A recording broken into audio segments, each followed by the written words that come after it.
बातमी महत्वाची आहे। नाशिकमधून अत्याचार प्रकरणात अशोक खरात उर्फ स्वघोषित कॅप्टनला यावेळेस कारवाई करण्यात येईल। नाशिक क्राईम ब्रांच युनिट 1 ची ही मोठी कारवाई आहे। बलात्काराचा गुन्हा दाखल करण्यात आला असून पुढील तपास आता केला जातोय।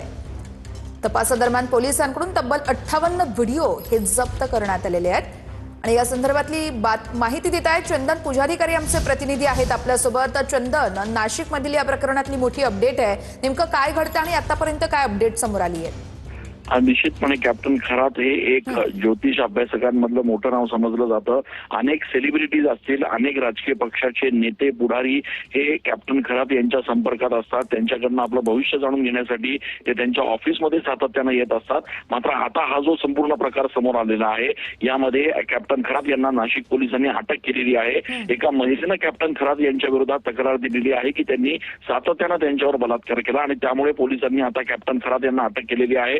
या अटकेनंतर पोलिसांना जवळपास 58 व्हिडिओज कॅप्टन खरात यांच्याकडे आढळून आलेले आहेत, ज्यामध्ये काही बड्या हस्तींचे, काही बड्या सेलिब्रिटींचे नावं देखील आणि व्हिडिओ देखील असल्याचं पोलिसांचं म्हणणं आहे। या संपूर्ण प्रकरणाचा तपास सुरू आहे। मात्र हे संपूर्ण प्रकरण आता छोटं राहिलेलं नाहीये। यामध्ये अनेक मोठ्या नेत्यांचे किंवा मोठ्या सेलिब्रिटींचे नावं देखील असण्याची शक्यता आहे आणि त्या दिशेनं नाशिक क्राईम ब्रांच आणि पोलीस आता तपास करत आहेत। दरम्यान कॅप्टन खरात यांना आज आता कोर्टात हजर केलं जाणार आहे आणि त्यानंतरची पुढची कारवाई जी आहे ती पोलिसांमार्फत केली जाईल। मात्र कॅप्टन खरात यांच्या अटकेनंतर नाशिकच्या एकूणच सगळ्या राजकीय आणि सेलिब्रिटी वर्तुळामध्ये खळबळ उडालेली आहे। निश्चितच चंदन, या कारवाई संदर्भातले अपडेट्स आपल्याकडून सातत्यानं घेत राहू। तुर्तास धन्यवाद।